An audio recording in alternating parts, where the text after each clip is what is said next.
doing right now. Esteemed candidates,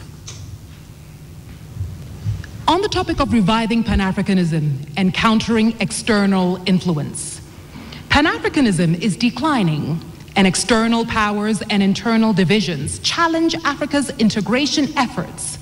What specific steps will you take to rekindle the spirit of Pan-Africanism, counter big power politics on the continent, mobilize African countries behind a common integration agenda, ensure resource self-reliance, and position regional economic communities at the center of this process?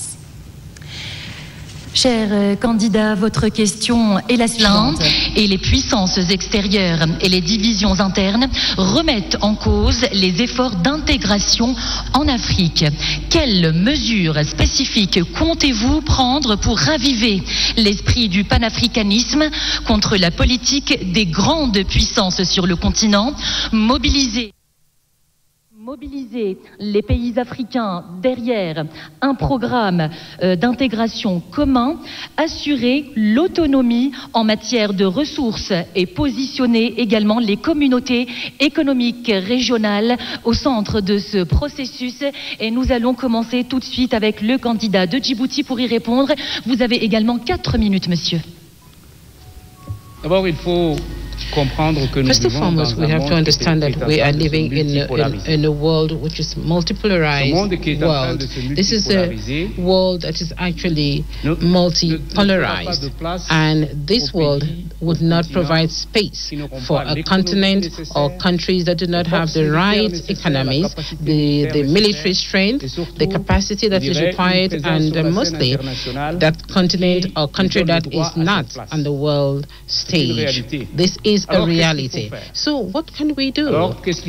What should we do? I think it is very important that the Global South should actually take action. And in the Global South, it is Africa that actually has to stand out. And how is Africa going to stand out? If we do not represent much in terms of global trade, you cannot actually sit around a table where decisions are being taken for the destiny of the world. And so integration is, I would say, an obligation, is a must. When we talk about obligation, it is important that the AFCFTA should actually be functional. It is important that intra-Africa trade be developed, and it should go beyond 18%. It is important that African countries should actually use their own resources. And so Africa has now a seat and the G20 table. We want to congratulate South Africa for chairing the G20 next year. And so it is important that the African Union Commission should be working hand in hand with the African Union to actually make sure that Agenda 2063 is a priority item on the agenda of Agenda 2063 of the G20. Africa has to be also on the UN Security Council. Just imagine 80% of the issues discussed at the UN Security Council is African problems. When we talk about security issues, who do we talk about? Africa.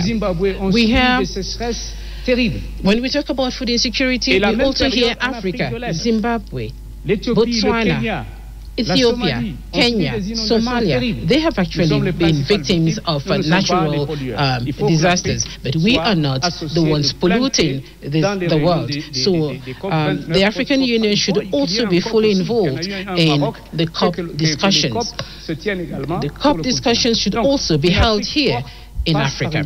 So a strong Africa has to be an Africa that is present on the global stage.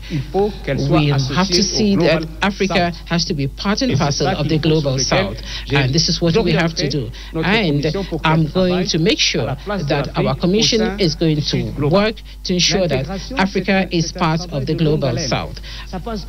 Integration is a long-winded effort. It goes through solidarity.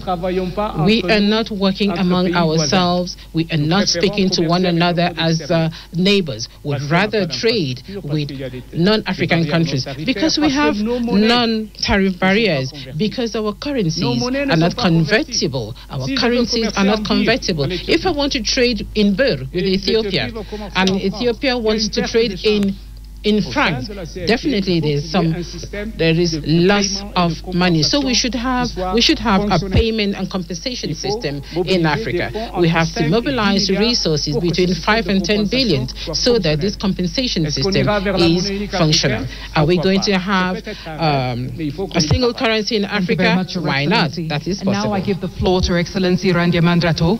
It's your turn, sir. 4 minutes. Well, I do not think that Pan-Africanism is actually dying out. No, because Pan-Africanism is in us. We are Pan-Africanists. You cannot erase the history of this continent, the history which also includes the efforts of our diaspora. So, Pan-Africanism is really not dying in Africa.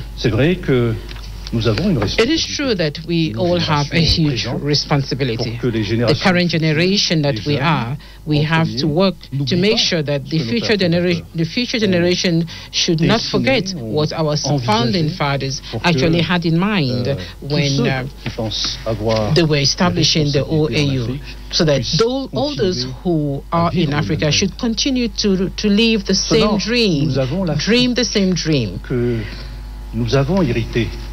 We inherited this continent from our founding fathers, and we have the Africa that we want.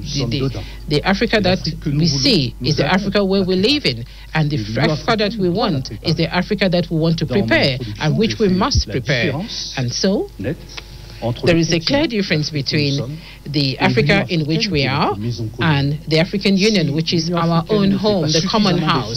And if the African Union Commission does not put in the right resources, the human resources and the financial resources, even the diplomats and the military, we will not get to where we want to be.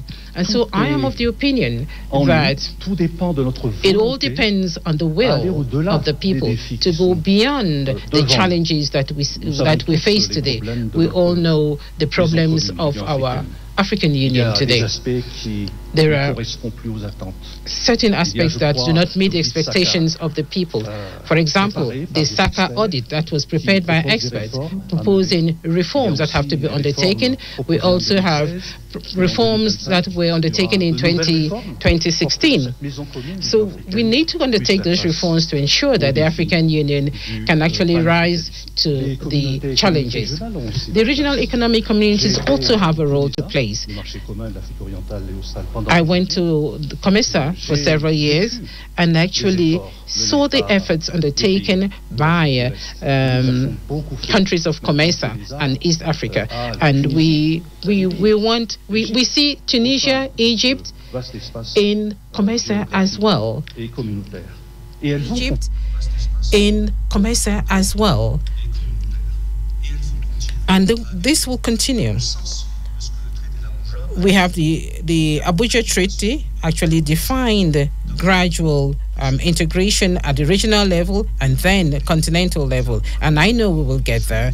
And I am going to work with the members of the next commission so that together we can actually make all of this easy. And lastly, I think we should also bear in mind, we should also think about the military bases, the foreign military bases in Africa, in African countries.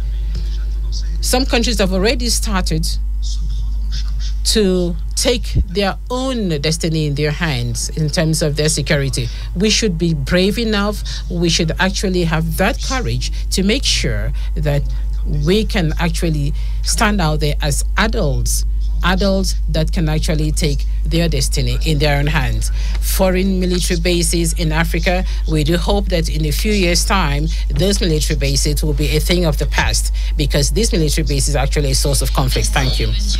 Thank you very much, Excellency Randia Mandrato, candidate of Madagascar. Now we listen to Raila Amolo Odinga, candidate of Kenya. Thank you.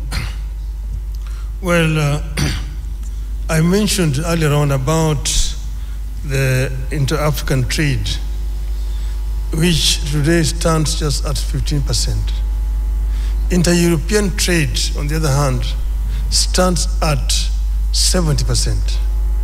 Inter-Asian trade stands at 60%.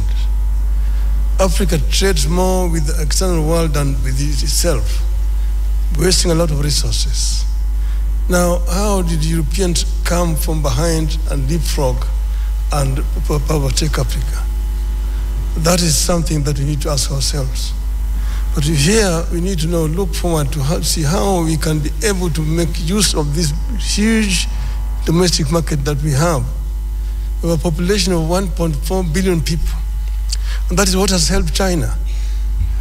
China did two things. One was to train the younger generation, the youth, so that they had a very highly skilled manpower. And when they liberalized their economy, the manufacturing unit in the West rushed to China. If you go to China, for example, take the automobile, the Ford, the Jeep, the BMW, the Mercedes, the Toyota, the Nissan, they're all there in China. And because there was cheap, highly skilled, cheap labor, secondly, cheap raw material. The raw materials which they were actually getting originally from Africa. And that is how China has managed to develop a 600 million people middle class. Africa can be able to fill the gap which is being left down there by China by actually coming together and opening up. So we need to come together as Africa and create an African market which will be able to attract investors to come to our continent. Africa is the youngest continent in terms of population. 70% of our population is below the age of 35. That is a big bonus. It can be a bonus or it can be a curse. If the youth are not empowered, given requisite knowledge and skills, they become a drug to society, drunkards, drug addicts, and criminals. But empowered, they become a real source for wealth creation. It is a pity today that many African youths drown in the Mediterranean trying to seek greener pastures in Europe because you have not created conditions that can retain them here. Now we are saying that we want to create a situation where every African youth must be connected to the internet and using the artificial intelligence and information technology, we can be able to give this youth opportunity to work anywhere in the world when they're staying here on the continent. This is something that we are going to address, empowerment of the African youth and together with the African woman, so that we create a workforce that will be helped in terms of wealth creation on the continent. This will enable Africa to leapfrog and to catch up with the rest of the world. I'm saying that I want to be a vehicle to be used to help Africa to get there.